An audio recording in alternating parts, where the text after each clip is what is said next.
The details for the September content in Pokémon GO have come out, and there's some fantastic things to look out for, so let's dive straight into it. We have 5 Max Mondays in September, so on the 1st we're going to have Pidove, on the 8th it's going to be Trubbish, 15th Abra, 22nd Chansey, and on the 29th Beldum. So moving on to spotlights, on the 2nd of September we're going to have Pidgey for 2 times Evolve XP, on the 9th of September Trubbish, 2 times Stardust, that's going to be the big one this month, make sure you play that. On the 16th, Gothita, 2 times Catch XP. On the 23rd, Hoothoot for 2 times Catch Candy. And on the 30th, Aaron with 2 times Transfer Candy, also a big one. So in terms of raids, I think we've actually got a really sick month to get through. So the 1st and part of the 2nd, we're still going to have Necrozma. Between the 2nd and the 16th, there's going to be Palkia. And between the 16th and the 7th of October, we're going to have Dialga. Megas, I think, are really good this month. So between the 2nd and the 9th, you're going to get Venusaur, Charizard X and Y, and Blastoise. Then between the 9th and the 16th, it's going to be Pidgeot and Gyarados. And then between the 16th and 23rd, you're going to have Mega Gardevoir, Gallade, Latias, and Latios. So personally, I'm going to be grinding the Latis. Then between the 23rd and the 30th, there's going to be Kangaskhan and Lopunny.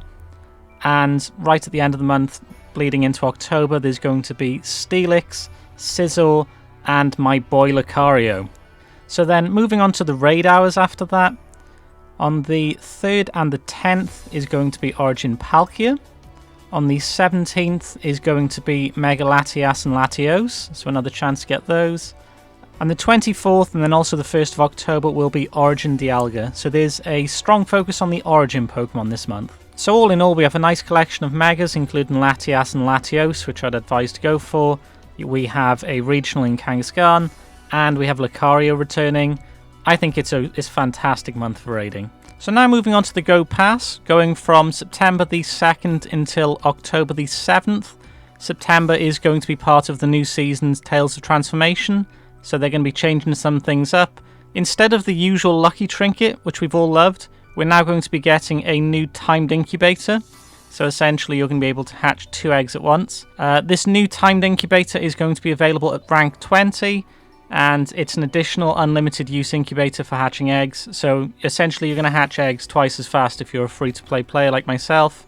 The incubator will last from when it's earned until 1 week after the current Go Pass ends. The timed incubator will expire on Tuesday, October the 14th, 2025 at 10 AM local, regardless of when you claimed it. So you're going to want to make sure that you get good use out of this. It's worth noting, if you've got an egg placed in a timed incubator that isn't hatched by the expiration date, the egg is going to be placed in a new single-use incubator just to finish incubating, but the incubator that's part of the ticket will have disappeared. So next, the Pokemon for this month's pass are going to be Cobalion, and that's going to have the new special Tales of Transformation background. So when going up through the different ranks of this pass, when you have the free ticket, you're going to gain Stardust, XP, Max Particles, Pokeballs, Candy and more. And to those who buy the upgraded Go Pass Deluxe, you're also going to be getting the timed incubator, a super incubator, additional encounters, premium items such as battle passes, incense and incubator, lure models and more. And then major milestone bonuses throughout the pass that you can unlock are at tier 1, rank 25, it's open up to 40 gifts a day so you can get through friendship quicker, receive up to 125 gifts per day from spinning Pokestops so you can send more gifts, and hold up to 30 gifts in your item bag. So essentially it's a boost to how much friendship XP you can get during the pass. For tier 2 at rank 50, it's going to be 2 times daily adventure incense duration. For the people that grind that, that's fantastic. Less so for myself. Tier 3 at rank 75 is going to be 2 times Stardust and XP from hatching eggs. So that's going to pair very well with the extra incubator if you get the deluxe pass. So next up we have the Kanto Celebrations event. Between Tuesday the 2nd and Sunday the 7th, the Kanto starters are going to be back, alongside some daily tasks to get some regionals. So let's see what this event entails. So first up, the bonuses for this event. There's going to be 1 guaranteed Candy XL for evolving Pokemon, There's going to be 3 times Mega Evolution duration and 2 times XP for spinning Pokestops. Now during this event you will be able to evolve the starters for their special moves, so Ivysaur to Venusaur will give you Frenzy Plant, Charmeleon to Charizard will give you Blast Burn, and Wartortle to Blastoise will give you Hydro Cannon. This is a perfect chance to evolve maybe Hundos that you've saved up ready for this occasion. And then for the event we will be seeing the following spawns: Bulbasaur, Charmander and Squirt, Weedle, Pidgey, Abra, Slowpoke, Ghastly, Chansey, Magikarp and Snorlax. There's also going to be a free event exclusive timed research available for us to complete, and you're going to earn XP, Stardust, Mega Energy and encounters with regional Pokemon from Kanto. So the schedule for this is going to be near and far-fetched, and that's going to be Tuesday, September the 2nd. And that's going to end on the 3rd at 10 AM. So the tasks that you'll need to do are catch 50 Pokemon, use 10 raspberries, use 10 pineapple berries, use 10 nana berries, and spin 5 Pokestops or gyms. You're going to get some Mega Energy, Pokeballs, that kind of thing as your rewards. But the main thing you'll be aiming to get is the Farfetch'd encounter, and that's going to be the Kanto Farfetch'd that we haven't seen in quite a while. So the next one will be Can You Dig It? That's going to start Wednesday, September the 3rd, 10 AM, and it will end Thursday 10 AM. So again, you've got 24 hours. The tasks for that are going to be catch 50 Pokemon, earn 5 Buddy Hearts, power Pokemon 10 times, hatch an egg, and evolve 3 Pokemon. And again, the reward for that is going to be Kangaskhan. The third one will be Mime Time. That's again going to be 24 hours between the 4th and the 5th. The tasks for this are going to be catch 50 Pokemon, make 30 nice throws, make 15 great throws, make 30 curveball throws, and earn 10k XP. So all easy tasks again. That's going to give you a Mr. Mime. And the last of the challenge is going to be Turos Taming. That's going to be between the 5th and the 6th. That's going to need catch 50, explore 1k, explore 2k, explore 3k, and spin 5 Pokestops or gyms. That's going to give you the final reward of Tauros. So as these will expire, you're going to need to do them within those 24 hours. I would highly recommend you do this research, as there will be shiny chances. Essentially, it's going to be different regionals for different people. For myself, Mr. Mime is the regional. It took me a long time to get Kangaskhan Hundo from a raid. So these timed researches will expire, as some of these Pokemon will be regionals to different people. I would highly recommend you do it. You never know if you might get a Shundo. So then, for an extra £5, be able to access event exclusive special research, and that's going to include page 1, catch 151 Pokemon, use 151 berries, spin 51 stops or gyms, and collect MP from 15 power spots. That's going to give you the Articuno. Page 2 will include power Pokemon 51 times, use 51 super effective charge attacks, defeat 10 Team Rocket members and win 10 max battles. That's going to give you the Dynamax Zapdos. And the final page is going to be evolve 10 Pokemon, earn 51 hearts, send 51 gifts to friends, and collect 15,100 max particles. And that's going to give you the Dynamax Moltres. Finally, there's going to be a first partner collection challenge. Essentially, you just need to fully evolve the starters in this event, and that's going to give you 100 Mega Energy of each one of the final forms of the starters. So now for Trade Sundays. This is an awesome new event that's coming this season. I really can't wait to take advantage of this. So starting on September the 7th on a Sunday and finishing November the 30th on Sunday, every Sunday we're going to be getting some insane trade bonuses. Now, we're going to get an additional special trade. We're going to get XL candy each trade. We're going to be able to have an increased chance of lucky trades for each trade. So previously, at least amongst my friend group, we would save a lot of the rarer stuff like the rarer hatches, rare event spawns, like say the Chatots in the recent lure event. This now means rather than holding on to 700 plus, this now means every week I can get rid of 100. We can try and get some stuff ticked off earlier. I think this is fantastic. This means you can more consistently trade. You can just arrange with different people. I would like this to be a longer term bonus, but maybe this is a trial for now. This also boosts that it's 10% less Stardust cost for the trades and earn 2 Candy XL. So there's a lot of good things to get here. You can try and get some rarer hundos. You can grind for more extra XL for legendaries or regionals. There's a lot of good things here. I hope this continues in the future. I hope this becomes a rolling bonus that is in the same way in which we get seasonal bonuses like extra XL, extra trades. I hope the Trade Sundays become one of the rolling rotation of boosts we get, it would really help. I think this is a huge quality of life improvement personally, even if it's temporary for now. So next, for the Season 2 release of Pokemon Concierge, there's going to be an event between Tuesday the 9th at 10 AM and Sunday the 14th at 8 PM. We're going to get the debut of a new costume Psyduck in a swim ring. I'm very excited for this costume Pokemon. I hope I can get a hundo of this and a few shinies. So the bonuses for this event are going to be 2 times candy for catching Pokemon. Your buddy Pokemon are going to bring you items more often. There's going to be an increased chance to encounter the shiny Psyduck with a swim ring. Fantastic. And Psyduck with the swim ring caught from a wild encounter may have an event-themed special background. There's also going to be surprise encounters with Pokemon and characters seen in Pokemon Concierge if you take snapshots, so make sure you do that. We can earn up to 3 photobomb encounters a day during the event, and this is going to give us the chance to give Psyduck with a swim ring, Arcanine, Celio, and Shinx. And the following Pokemon are going to appear more frequently in the wild. Psyduck the Swim Ring costume is going to have the increased shiny rate. We're also going to be able to get Eevee, Wooper, Corphish, Celio, Pansage, Pansear or Panpour depending on your region, Dedenne, and for the rare spawn it's going to be Shinx. There's also going to be a timed research focused on catching Pokemon and taking snapshots of wild Pokemon, so that's going to be, I believe, up to 50 snapshots of wild Pokemon. Each time you're going to need to snapshot a different Pokemon, and then you can complete tasks to also earn Stardust, encounters with event-themed Pokemon and more. So the final Psyduck encounter has the special background, so you're going to want to grab that.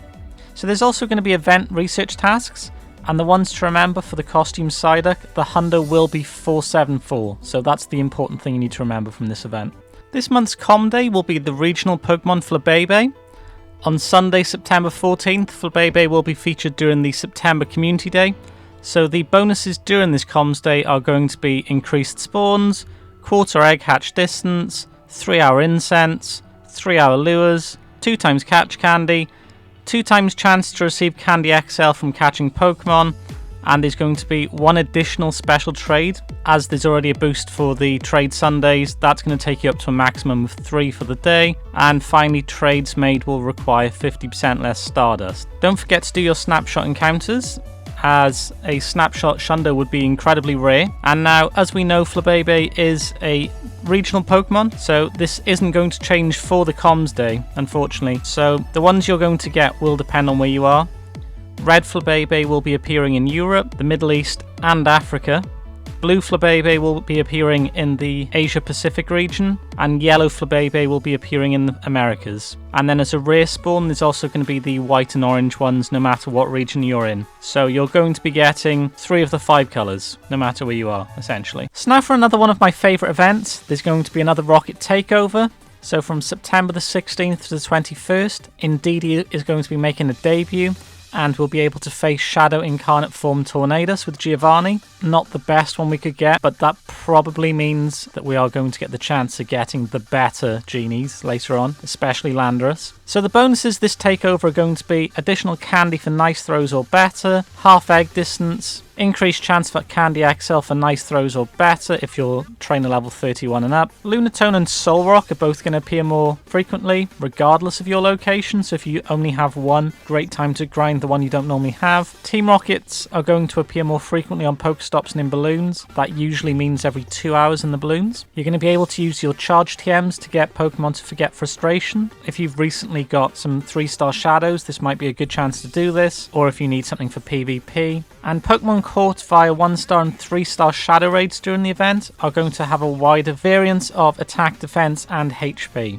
So like I've already mentioned earlier, Indeedee is going to be appearing for the first time. Both the male and female are going to make their debut in the 5k eggs, and the shiny is actually going to be released at the same time, which tends to be a trend that Niantic / Scopely are pursuing more recently. I don't normally agree with it, but it is what it is. So Giovanni's new Pokemon is going to be the incarnate form of Tornadus, as mentioned. And obviously takeovers mean a new leader Pokemon and new grunt Pokemon. The new grunt Pokemon we're going to be seeing are Shadow Quillfish, Shadow Swablu, Shadow Boltoy, and Shadow Dino. I don't currently know what the leader Pokemon are going to be, but we'll find that out close to the event. Additionally, alongside the takeover event, I would argue this is the best thing of the entire month. we're going to be seeing Shadow Groudon on the weekend of Saturday the 20th and Sunday the 21st. Now the bonuses from this event are going to be 1 additional raid pass per day, so that's going to be 2 raid passes a day. So you'll be able to have 4 passes that weekend, or 5 if you saved your pass from Friday. However, there will also be a ticket for £5 that you can get, and that's going to give 5 additional raid passes per day for spinning gyms. That's going to take you up to a daily total of 7, so you'll be able to do 14 without using any additional passes. And there's going to be additional bonuses of 50% more XP from raid battles and 2 times Stardust from raid battles. I would probably recommend, if you're going to buy tickets in the foreseeable future, maybe buy that one. When Groudon first came out as a Shadow, it was the strongest thing in the game. I'm not sure if it's still the strongest thing in the game, but it's going to be, very, very high up there. Probably in the top 3 to 5 things still in the game at this point. It is very strong. You're going to want to get a couple of them and try and get some good 3 stars. So the next event coming on September the 23rd to September the 27th, we're going to be getting a new Ditto event, and that's going to have the debut of the Dunsparce. The bonuses for this will be 2 times candy for catching Pokemon, 2 times XP for evolving Pokemon, which I'll always love, increased chance to encounter shiny Dunsparce, and increased chance to encounter Ditto. The Dunsparce is going to make its debut. It's only going to cost 50 candy to evolve from Dunsparce, and I'm sure we all have a load of candy stored up for that at this point. And Ditto is going to be changing into different Pokemon in the wild, and this is going to continue after the event ends. So currently there's been a set rotation of Pokemon that can be Ditto. This is now going to change. The spawns we're going to be seeing for this event are going to be Sentret, Dunsparce, Baneri, and the rare spawn will be Ordino. So it's all going to be normal spawns. The Go City Safaris have made their way back to Pokemon Go. There's going to be 5 different regions that are going to be playable on Saturday, September the 27th and the 28th, and those are going to be Bangkok, Amsterdam, Valencia, Cancun and Vancouver. So for ticket holders, there's going to be a bonus, and the following bonuses and rewards are going to be between 10 AM and 6 PM. So there's going to be an increased chance of encountering shiny Pokemon. Lure modules other than golden lures that are going to be activated during the event will last for 4 hours. There's going to be up to 5 special trades that can be made during the day on your ticket while in the area you're playing. Trades will require 50% less Stardust, and your buddy may find the City Safari exclusive Tiny Compass souvenir. So ticket holding trainers can assist Professor Willow and Eevee in learning more about the Pokemon appearing during the event. Trainers will encounter Eevee wearing the Explorer hat costume at the beginning of the City Safari special research. The event exclusive Eevee can be evolved into any of the known evolutions, so any of your favourites like Jolteon, Flareon, Glaceon or even Sylveon wearing the Explorer hat can join your fun. The exclusive spawns for all of the event areas will be Zubat, Mankey, Krabby, Sunkern, Unknown A, Unknown B, Unknown C, Unknown V, Phanpy, Stantler, Feebas, Snorunt, Bidoof, Sigilyph, Archon, Clink, Elgyme, Plauncher, Goomy, Mudbray, Sandygast and Smoliv. There's also going to be an area-themed timed research, so make sure to participate in those if you are going. One final major event that's announced this September is going to be Mega Camerupt Raid Day. That's going to be on Sunday the 28th at 2 until 5, and it's going to finally make its debut. The bonuses during the event are going to be that the remote raid pass limit will be increased to 20, and that's going to be from Saturday the 27th at 5 PM until Sunday the 28th at 8 PM. You're going to receive up to 5 additional free raid passes from spinning photo discs in gyms. That's going to be a total of 6 for the day. The increased chance of encountering shiny Camerupt from Mega Raids, so that's going to be, I believe, a 1 in 10 rate. And then there's going to be an event ticket. If you get the event ticket for an extra £5, $5, etc., then you'll be able to purchase the ticket, and that's going to give the following bonuses. You can receive up to 8 additional free raid passes, which will take you up to a total of 14. Increased chance to get Rare Candy XL from raid battles, 50% more XP from raid battles, and 2 times Stardust from raid battles. Okay, so right at the end of the month there's going to be a Steel Skyline event. It's going to start on the 30th of September at 10 AM. It's going to end on the 7th of October at 8 PM. We don't know a lot about this currently. We do know that the Lucario Mega is going to be at the same time as this, We also know that the Aaron Spotlight Hour will be around this time as well. So based on the name on this, it looks like it's going to be predominantly steel spawns. I would heavily expect there to be Beldum spawns yet again, maybe Pharaoh Seed, Aaron and some other spawns, but we don't know anything else about this event currently. So we're just going to need to wait for more information, but just to let you know that will be coming as well. I think that covers all of the event details. Now just onto a more personal thing. I apologise for the video being so late. Unfortunately, I lost, give or take, around a week as my dog was in the vets. It's not well at all. Things have turned around a bit, but it's been a very stressful time. So the video is a lot later than I would have planned for this to have gone out. Hopefully there's still some use to be gained from it. I have plenty of other ideas. Unfortunately, I'm going to be working at a much reduced rate in the next week or so. I have some personal things to take care of, but we will get back on top of it. Feel free to leave me any comments about what your favourite thing this month is going to be. Mine is probably going to be the Lucario right at the end of the month. I really need to get that boy as a hundo. Or also leave any video ideas that you have. That would be very helpful. Anyways, peace guys.